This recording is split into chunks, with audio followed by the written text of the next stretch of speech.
Bonsoir à tous. À la une de ce journal, l'ultime croisade des évêques contre la flambée des violences dans les régions anglophones. 3 mois après le cri de détresse, ces dignitaires religieux catholiques exhortent les groupes armés séparatistes et le gouvernement à renoncer à la violence et la guerre comme mot de résolution des crises politiques et de revendications politiques sur le théâtre de la crise anglophone. Les évangiles de la paix et du dialogue sont désormais au centre des prières de la conférence épiscopale nationale. Elles ont tenu à faire entendre les voix ces communautés pygmées et bororo victimes de spoliation de leurs terres. Vous les écouterez dans ce journal évoquer la destruction de leur écosystème à l'occasion de la journée mondiale des peuples autochtones. On en parle dans ce journal.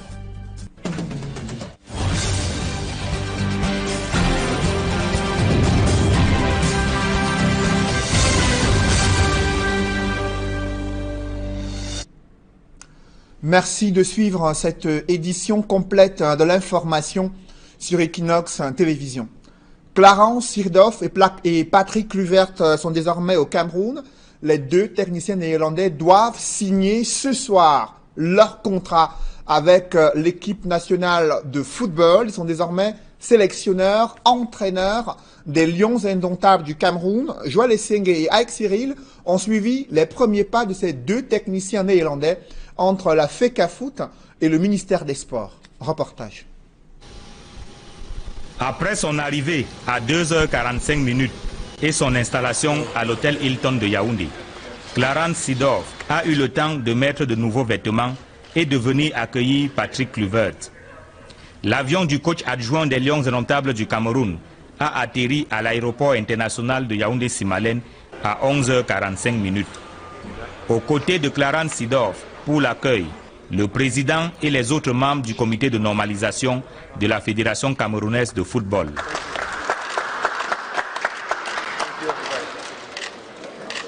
Tout se passe au salon d'honneur de l'aéroport international de Yaoundé-Simalène. Mais à l'extérieur, quelques supporters des Lions indomptables sont également venus vivre l'événement.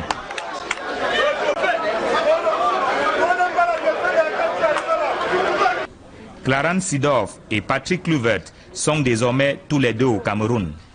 L'annonce du recrutement des 2 techniciens néerlandais comme entraîneur principal et entraîneur adjoint des Lions indomptables du Cameroun a été faite il y a quelques jours par le ministre des Sports et de l'Éducation physique. Précisons que Patrick Kluivert et Clarence Seedorf doivent signer ce soir leur contrat au ministère des Sports en présence du comité de normalisation de la Fédération camerounaise de football. Parlons à présent de ces communautés pygmées et bororo, victimes de spoliation de leurs terres. L'alerte est de la société civile.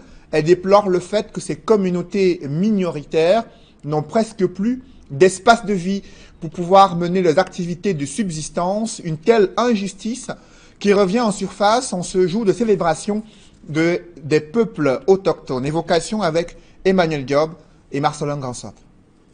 Pour les peuples de la forêt, à l'instar des pygmées, le quotidien n'est pas un long fleuve tranquille, privés qu'ils sont constamment de leur principale ressource, qu'est la terre. C'est à peine s'ils ne se sentent pas locataires sur leur propre terrain. Là où l'Ombaka a sa maison, l'homme bantou entre encore derrière, à tel point qu'il n'a plus d'espace pour faire ses besoins. Tu as seulement ta case là. Nous sommes obligés d'aller loin en forêt chercher les espaces pour s'aimer. La situation n'est également guère reluisante pour les bororo. Il y a beaucoup de communautés de bororo qui vivent sur cette terre, mais ils n'ont pas les documents, les titres fonciers. Il y a les gros investissements qui viennent maintenant, ils investissent et ils sachent les communautés de bororo. Et ça nous crée beaucoup de problèmes parce qu'on n'a pas encore l'espace là où nous doit vivre comme on veut. C'est dire la difficulté qu'éprouvent les populations autochtones, dont l'implication dans la gouvernance foncière est quasiment inexistante. Les autochtones sont très attachés à leurs terres et aux ressources naturelles dont ils ont besoin pour assurer leur subsistance quotidienne. Mais en même temps, on se rend compte qu'il y a de nombreux acteurs qui interviennent sur ces terres et sur ces ressources. Il y a l'État, il y a aujourd'hui les grands projets d'infrastructure, les grands investissements miniers, forestiers ou dans l'agro-industrie. Et donc tout cela a un impact sur les terres et sur les ressources naturelles. Les autochtones se trouvent progressivement marginalisés sur ces terres, dans la gestion de ces terres-là. C'est pour inverser la courbe actuelle et édifier les populations autochtones sur leurs droits que le Centre pour l'environnement et le développement les a réunis à Yaoundé dans le cadre du projet LANCAM. Le paradoxe, c'est que ceux qui sont les plus demandeurs, les plus grands utilisateurs, les plus dépendants de la terre sont ceux qui ont le moins de pouvoir dans la gestion de ces terres. Et d'un autre côté, on a aussi le fait qu'on n'a pas de standard, on n'a pas de règles en place pour arriver à s'assurer que les droits de ces communautés soient effectivement reconnus et protégés. Ils ont un mode de gestion qui est très différent du mode de gestion de la plus grande partie de la population. Vivement que la réforme foncière en cours aboutisse. Elle porte l'espoir de lendemains meilleurs, pas seulement pour les peuples autochtones, mais l'ensemble des Camerounais, dont on connaît les rapports avec la terre, source de nombreux conflits. 3 mois après le cri de détresse des évêques, leur appel à la médiation est resté inaudible sur le théâtre de la crise anglophone. La montée des violences meurtrières a provoqué la consternation de ces dignitaires religieux catholiques face à cette situation d'insécurité. Ils invitent les fidèles chrétiens, le gouvernement et les groupes armés séparatistes à renoncer à la violence et la guerre pour s'engager sur le chemin de la réconciliation, du dialogue et de la paix.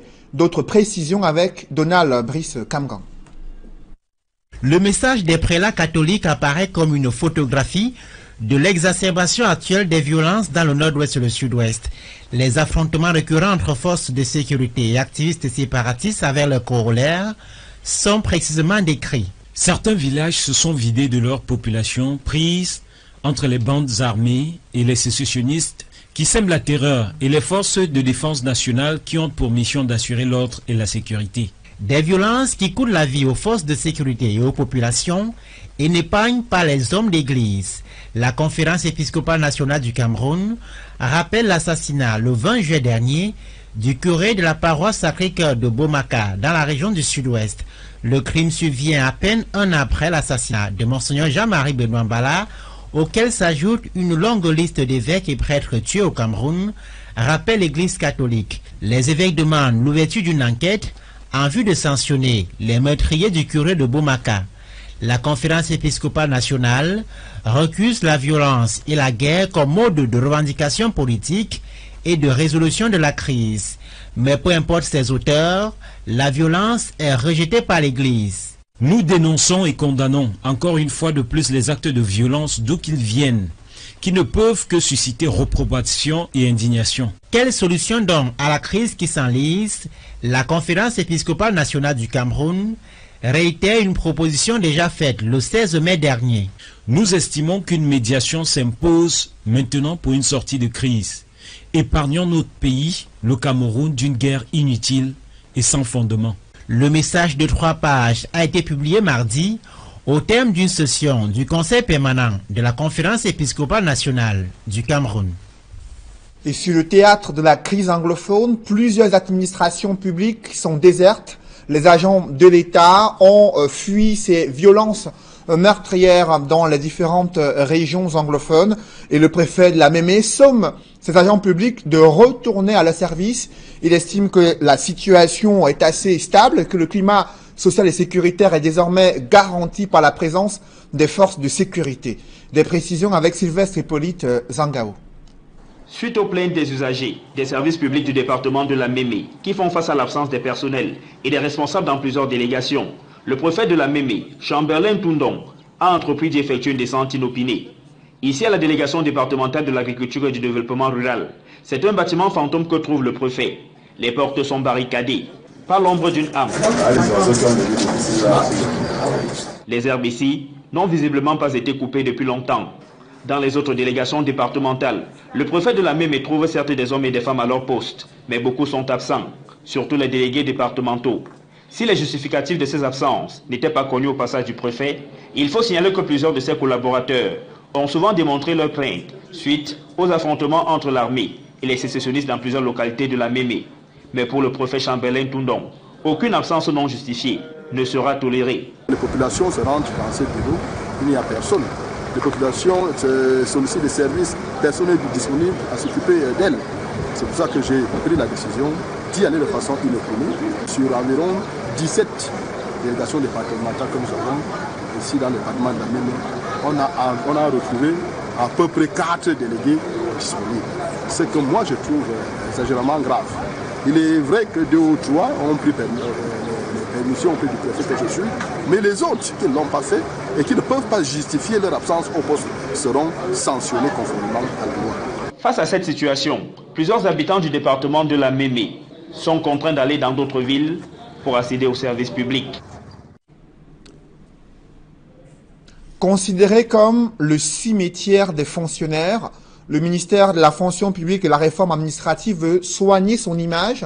Joseph, les chefs de ce département ministériel, déroulent les actions entreprises jusqu'ici pour améliorer la qualité du service public qui est désormais offert aux usagers camerounais. Évocation avec Joël Essengue et Aïk Cyril. C'est une opération de charme que lance le ministère de la fonction publique et de la réforme administrative. Le MINFOPRA présente les stratégies mises en place pour accélérer le traitement des dossiers des usagers du service public. Afin d'éviter les déplacements à risque et parfois très onéreux générés par le suivi des dossiers et pour faciliter le renseignement de l'usager, nous avons institué par une note d'information datée du 17 avril 2018 un dispositif de renseignement, de collecte et de suivi des dossiers au sein des délégations régionales du MINFOPRA. Je suis particulièrement heureux de vous annoncer que 9 régions sur les 10 que compte notre pays sont désormais connectées au réseau SIGPES. Pour soigner une image davantage ternie par les lenteurs et lourdeurs administratives, le MINFOPRA veut d'abord régler la question de l'indiscipline dans ses rangs. Depuis janvier 2018, nous avons traité 4109 dossiers disciplinaires et de contentieux sur 4478 reçus. Il reste donc 369 dossiers en instance. Pour la plupart, c'est des agents publics qui ont été suspendus de solde. Pour la plupart, ils ont été suspendus de solde lorsqu'il y a 2 ou 3 ans, on a procédé à l'assainissement du fichier solde de l'État. Autre caillou dans la chaussure du ministère de la fonction publique et de la réforme administrative, c'est la question de la contractualisation des instituteurs vacataires. C'est un dossier très volumineux. À titre de rappel, je peux vous dire que par rapport à ces recrutements, il était prévu que l'État recrute 9000 instituteurs. Mais, comme vous savez, la demande est très forte. C'est ainsi que plus de 50 000 dossiers ont été déposés. Il a donc fallu faire le tri là-dedans. Il a fallu également s'assurer qu'il n'y a pas de dépassement d'âge, parce qu'il y a un âge qu'il ne faut pas avoir dépassé pour ce genre de cas. Alors, s'agissant précisément des 50 dont vous parlez, nous planchons là-dessus. Pour finir, le MINFOPRA, qui parle désormais d'une fonction publique de proximité, n'hésite pas à communiquer en mondovision ses contacts personnels. Les usagers non satisfaits par la prestation fournie par mes services ou qui sollicitent des clarifications sur leur situation administrative peuvent saisir directement le ministre par email et même par téléphone. Voici à cet effet mon adresse email: joseph.le@minfopra.gov.cm. Considéré comme le cimetière des fonctionnaires au Cameroun, le ministère de la fonction publique et de la réforme administrative veut redorer son blason. La série de communications initiée par Joseph Lé permettra-t-elle de convaincre les usagers du service public au Cameroun? Just wait and see. Restons à Yaoundé où le mouvement pour la renaissance du Cameroun a présenté un nouveau militant, ancien cadre politique du SDF, Célestin Diamène, qui dépose ses valises au MRC, conseiller municipal à la commune de Douala-Première, a été présenté ce jeudi au siège du MRC à Yaoundé. À quelques semaines de l'élection présidentielle, il affirme que le professeur Maurice Kamto, président du MRC et candidat à l'élection présidentielle, porte mieux les aspirations du peuple camerounais pour ce scrutin présidentiel. Je vous propose de l'écouter. Je ne vais pas insister sur mon ancienne formation politique. Vous savez, quand un bateau est ivre et qu'il coule, il faut, pour l'intérêt supérieur des passagers et même de l'équipage, changer de bateau. Et c'est parce que j'ai senti que le MRC est aux antipodes de cette conception des choses que j'ai dit, pour mon pays, au nom de mon pays, pour le bonheur de mon pays, il faut impérativement joindre ce bateau et accompagner cette dynamique. Le moment pour moi n'a pas été choisi par hasard. Parce que je pense que autant il faut nourrir et mûrir une décision, autant il faut choisir le bon timing pour que le message soit mieux perçu. Il faut constater que maintenant, ici et maintenant, la meilleure chance, comme on reproche d'être en campagne, peu importe, la meilleure chance pour porter ce changement, je le pense profondément, c'est le président Maurice Kamto. À la suite de cette démission de Célestin Djamène, le SDF a réagi.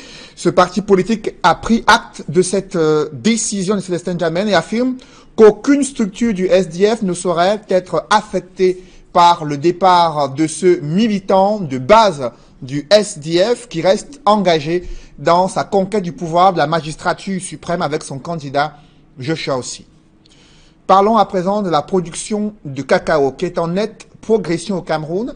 La transformation locale s'accentue et la qualité du cacao camerounais est de plus en plus appréciée sur le marché international. Cette présentation de la santé de la filière cacao a été faite lors de la 6e édition du Festi Cacao. Le ministre du Commerce en a profité pour encourager les différents acteurs de la filière à améliorer la production de cacao au Cameroun. Reportage Marcelin Gansop. C'est dans un contexte marqué par une réelle embellie que se tient la 6e édition de Festi Cacao. Ce n'est pas encore le bout du tunnel pour les producteurs, mais c'est déjà bien de voir se refermer progressivement la page de la crise qui a secoué la filière ces dernières années. En ce sens que les clignotants sont sinon au vert, du moins à l'orange, prêts à virer au vert. C'est ce message d'espoir, ce message d'optimisme, ce message de renouveau que je réitère aujourd'hui, qui se fonde sur des éléments factuels et prospectifs avérés. L'accroissement de la production qui tutoie désormais les 300 000 tonnes. La qualité retrouvée de notre cacao. À titre d'illustration, les quantités de fèves exportées en grade 1 sont passées entre les campagnes 2016-2017 et 2017-2018 de 1099 à 8933 tonnes, soit une augmentation de 713% d'une campagne à l'autre. Cette embellie est d'autant plus rassurante que la transformation locale du cacao a également marqué des points. Entre les campagnes 2016-2017 et 2017-2018, le niveau de la transformation locale du cacao camerounais a en effet connu un bond sans précédent, passant de 33 023 à 53 403 tonnes, avec en projection pour les 2-3 prochaines années, une capacité installée d'au moins 130 à 150 000 tonnes. Le marché national et sous-régional s'en trouvera stimulé et revigoré, porté par les campagnes promotionnelles de dégustation, à l'image de Festi Cacao, dont nous célébrons la 6e édition. La visite de la cinquantaine de stands dressés à l'hôtel de ville de Yaoundé confirme les efforts qui sont faits par les différents acteurs de la filière, même s'il n'est aucunement question de dormir sur ses lauriers au regard des nombreux défis qui interpellent la filière. Le message d'espoir apporté aujourd'hui par le gouvernement se fonde sur le changement de paradigme opéré par l'industrie de la transformation et les artisans transformateurs. Ils se fondent aussi sur l'engagement résolu de la jeunesse à s'investir dans la filière, en portant haut l'étendard de l'excellence qualitative, qui se veut désormais la marque de fabrique de la filière cacaoyère camerounaise. Je vous engage à opérer une réelle révolution des mentalités. La terre ne trahit jamais. N'ayez pas peur de franchir le pas. Soyez les entrepreneurs agricoles dont le Cameroun a besoin. Vous le faites avec abnégation, avec détermination et avec méthode. Je vous dis bravo. La cacaoculture autrement, tel est le slogan qui encadre la 6e édition de Festi Cacao. La grande messe des acteurs d'une filière qui recrute de plus en plus les jeunes grâce au programme New Generation du Conseil interprofessionnel du cacao et du café. Dans l'escale internationale en République démocratique du Congo, qui est l'oiseau rare du parti au pouvoir, Emmanuel Ramazani Shadary, candidat du Front commun pour le Congo à l'élection présidentielle, est un fidèle Joseph Kabila appartenant à l'aile conservatrice de la majorité présidentielle au Congo-Kinshasa. Son profil est évoqué dans ce reportage que signe Eric Martial Ndjomo. Né en 1960 à Kabambari, dans la province du Maniema, Emmanuel Ramazani Shadary connaît un parcours scolaire et académique brillant, sanctionné par une licence en sciences politiques à l'université de Lubumbashi, puis un DEA dans la même filière à l'université de Kinshasa. Très jeune, il est militant de l'UDPS et est vite repéré par Laurent-Désiré Kabila, alors président de la République, qui le nomme en 1997 vice-gouverneur de la province du Maniema et un an plus tard gouverneur de cette même province. À la naissance du PPRD, Parti du peuple pour la reconstruction et la démocratie, parti au pouvoir, il fait partie des pères fondateurs. Fidèle parmi les fidèles du dernier carré de Joseph Kabila, il a occupé de nombreux postes ministériels depuis 2001, année de prise de pouvoir de Kabila après l'assassinat de son père et prédécesseur Laurent Désiré. Il était aussi jusque-là secrétaire permanent du parti au pouvoir. Sa fermeté et sa fidélité à Joseph Kabila lui ont valu des sanctions de l'Union européenne pour violation des droits de l'homme, lui qui en 2017 a ordonné la répression sanglante des marches anti-Kabila, ce qui lui vaut des surnoms tels Monsieur Kosurkou ou encore Monsieur Bulldozer. Député de la province du Maniema depuis 2006, il est le candidat de la coalition présidentielle baptisée Front commun pour le Congo.